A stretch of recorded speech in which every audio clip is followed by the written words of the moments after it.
Now, you might be asking, why poll Canadians living in the US on this question? Well, here's the thought process. Canadians living in the US offer a unique perspective on the situation, being both outsiders and yet at the same time being able to see inside. And for the most part, Canadians coming to live in the US come without any specific built-in or inherited party loyalties. So my thought was there could be less of initial party-driven bias. When we posed the question, why do you think Trump will or will not win in 2020? The direct responses that we received were not surprisingly really passionate on both sides of the aisle. We ended up getting just over 675 direct responses, but about 10% didn't actually answer the question, but rather just went on a rant because that's what I asked people to do. We ended up with 615 useful replies that we were able to boil down into the top 4 most common reasons why Trump will or will not win on November 3rd, 2020. Now, in order to maintain an unbiased position in this, at least as much as possible, I've compiled 2 lists comprised of only the 4 most common replies. The lists are titled Why Trump Will Win in 2020 and Why Trump Will Not Win in 2020. Again, I remind you that I am merely presenting what others are saying. Don't kill the messenger. These lists should only be seen as a snapshot of what people are thinking, and in this case, only those who responded. Neither list has been fact-checked. Now, I will not provide comment on what I think of any specific response, but will present a bit of analysis on the whole exercise at the end of this video. I did eliminate replies like, Trump is just a dumbass and Biden is an idiot. Those are, of course, simply insults and not answers to the question that I posed. So let's get into it. Here's what people said. Why Trump will win in 2020.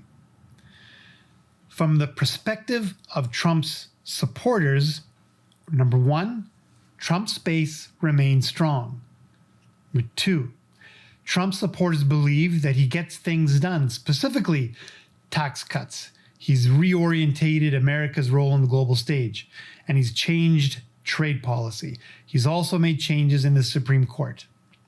3, there are only 4 states that are a toss-up, and these are home to his base: Florida, North Carolina, Arizona, and Wisconsin. Number 4, opinions of Trump have not changed very much amongst his base. Here's the list that was frequently quoted. In 2015, less than 4 in 10 of his voters at that time said that they had a favorable opinion about his character. Just 1 in 3 thought Trump was honest and trustworthy, and only 25% said that Trump had the right temperament to be president. Despite this, they were still supporters. Now to the other side. Here's what people said. Why Trump will not win in 2020. Number 1, Trump's base is beginning to erode.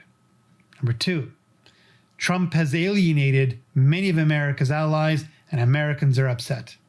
Number 3, Trump has not done what he said he would do. Specifically, the swamp is even deeper now and the wall has not been built yet.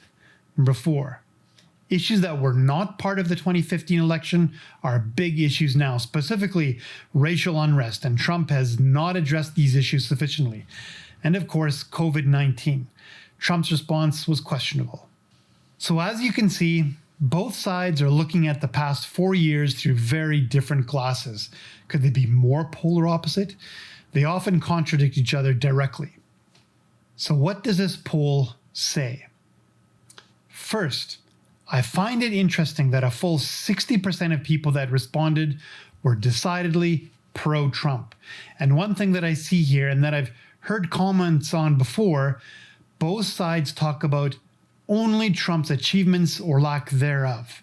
Almost no one mentioned anything about Biden's strong points nor his weak points. No one said that Trump will not win because of Biden's positive actions or policies. Nor did they say that Trump will win because of Biden's negative actions or policies. In other words, the entire election, regardless of which side you're talking about, is all about Trump. He is all that everyone is talking about.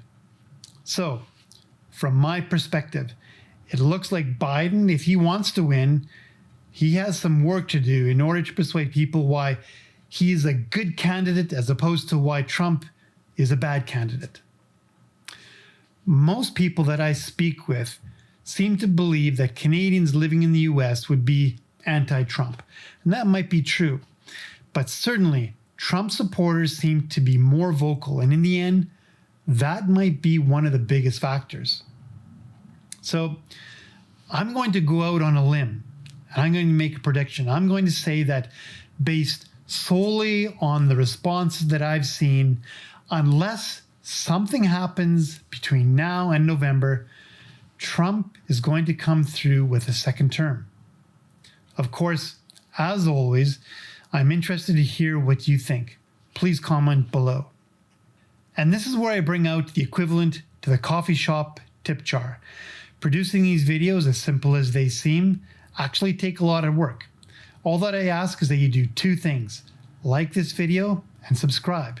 This helps us a great deal and we want to produce more of this for you. Once again, thanks for watching. Until next time.